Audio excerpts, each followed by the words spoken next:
Michael, we'll just start, as always, with an injury update. How are the guys? Yeah, we've got the usual long terms. So Ethan's still looking 4 weeks away. Jack Moylan is really good. He's in the gym, but yeah, hopefully we'll see him before the end of the season. But he's still quite a bit of time away. And then we've got a couple of knocks, so we just got to assess that today and tomorrow, ready for Saturday. But yeah, a couple of lads picked up it in training, but we'll see how they are tomorrow. We're at the point of the season now where, obviously not in any of the competitions, the games are now becoming quite spread out, no more midweeks until the end of the month. Does that give you a chance for more consistency in the selection? Yeah, it helps because the volume of games aren't there, so it helps with, like you say, not the Saturday, Tuesdays and Saturday, Tuesday, Saturdays and different challenges. So yeah, it helps in terms of the physicality and the volume of games. But in some ways you like to play more games as well, so it's a balance. But yeah, hopefully we can go into this game, and that's the first thing, go into Saturday with a good performance. It's quite interesting, the amount of goals scored in the last few games. I think it's 14 scored in the last 9, but only 2 wins in that stretch of period. Is it quite, I don't want to say frustrating, but annoying that the goals aren't more evenly spread out? I think you always want to score goals, which is great. But like you say, like at the start of the season, we didn't feel like we were scoring enough. We weren't scoring when we were on top, and every game has a context. And in the last few games, we've scored a lot of goals, like you say, over the last 2 or 3 games before Birmingham. But we conceded too easy, that's for sure. We've been really good at that this season as well, defensively.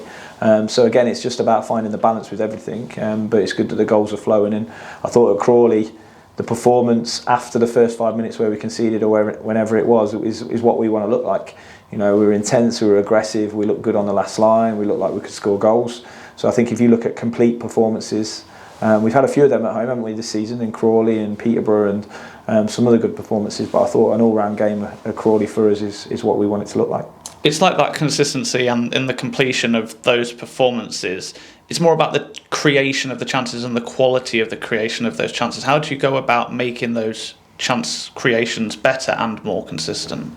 Work on the training pitch, lots of work, and obviously the connections between players, and having James Collins come in the building. Obviously he's got an eye for goal, which helps, but we also create a lot of volume, and we create a lot of set pieces off that. So one of our biggest strengths this season has been our set pieces, and that actually comes from chance creation. That actually comes from the more chances we create, the more corners we create, the more we can cause damage in set pieces. So it's not just one facet of the game. It will never be one facet of just keeping the ball, getting a chance. It'll never be just one facet of a corner scores a goal. It's about having different ways to hurt the opposition, and I think when we've looked good, we've done that. We've had corners, set pieces, counter-attacks, threats, goal chances, big chances, and again, when we have that for consistency over 90 minutes, we're a good team.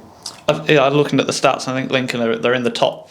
They're in the playoff places for touches in the opposition boxes, but it's those big chances that you say that need to be created. How do you go about getting the ball in the right spot in the penalty area then?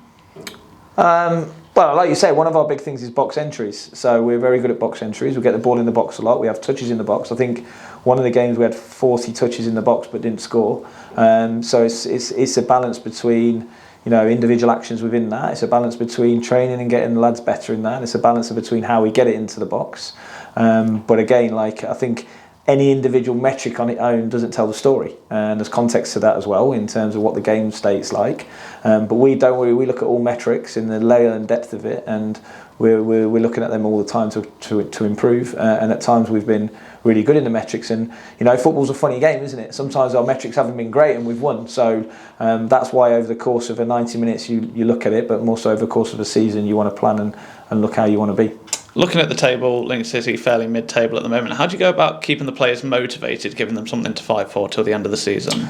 Well, I think that's an interesting one, because it doesn't matter what you say, it's a professional sport. So I think every player at any point has something to fight for. I don't think it's a case of how it is in grassroots game where you're out the season, because the reality is there's players here that have got to fight for a contract. There's reality is that players here have got to fight to try and get in the team next season. There's a reality that that some players are fighting for a different contract or an extension. So for me, I think it's a bit of there's nothing to fight for, doesn't work like that. Again, there's nothing to win, or probably in that sense. But the reality is we're still not safe. That's the reality. We're still not mathematically safe. So more than anything, that's to fight for. And you never know. You never know what can happen, and there's still games to go. But we've got some really good games coming up. We want to get some more points on the boards, and the players I know are really have loads of energy to do that and want to do well. So it shows their level of professionalism and our level of professionalism, because we'll attack every game as we attack normally, which is plan, prepare, and try and get 3 points. And that's how we attack every game. And I think even at this stage of the season, whether, you know, I always say it, and I said it at the start, every game's worth 3 points, whether it's the start or the end. And I say you find out where you are at the end of January, and you find out where you are now, and whether you can attack games. And for me, we attack every game we want to. And more than anything, I thought last Tuesday and Saturday that the fans really got behind us. You know, at Crawley, I thought it was fantastic when we went 1-0 down, and you know the guys were singing in the corner, and we want to be that team that you know people are coming to watch us. So more than anything, it's about pride. It's about trying to get points, and it's about performing so that you know we can make people excited to come and watch the football. And that's not just a cliche. It's really important that the fans get behind the team, but we have to play and be excited so people can do that. But the reality is we're on 46 points. You know, that's the reality. We're still on 46 points. So for me, there's loads to play for. You mentioned contracts there. Is it a chance to give maybe youth players, younger players, or players on the fringe of the team that chance to shine in different positions, different roles maybe, to make sure they stay at the club? I think that comes secondary to how we're doing. I think there'll be a point where we want to push and, you know, have one eye on the future, but I don't think it's realistic to do that at this moment in time. More than anything, we've got to go into Saturday against a very good team that's won, you know, a couple of games on the bounce, who've gone back to or gone from a 4 to a 3-5-2 to get points on the board, and they've done really well in the last few games. Bolton, they beat Bolton 3-2, fantastic, you know, and they've picked up a lot. So this is going to be a really tough game on Saturday. I think if you look too far in front of anything and you look too far down the road, you can get caught with what's in front of you. All we're focusing on in the minute is trying to win a game on Saturday.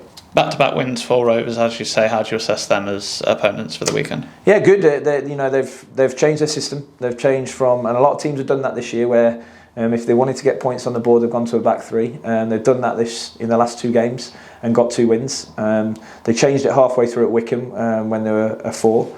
And they've changed it and kept with it, and they've got some really good players and experienced players in Chris Martin at top, who everybody will know, and Satorio, who's a really clever player. So they've got some really good players that can hurt you, but we want to concentrate on ourselves, and we're at home, and we're going to try and take the game to them as much as possible. It tends to be a goal fest when Bristol Rovers are involved. 6-3 and 5-0 in recent memory springs to mind. Can you promise the fans goals at the weekend? Well, that's when it goes well, isn't it? You know, like you say, that's when we're playing well, we're dominating well, and we're doing all the things we do well, and the box entries that you talk about are going in. That's the other end of the spectrum when it's all happening and doing well. But first and foremost, we want to be competitive to try and push the game and try and go after the game. And if it's a tough game and we win 1-0 and we're on the good side of that gets us another 3 points on the board, and that's the most important thing at the moment.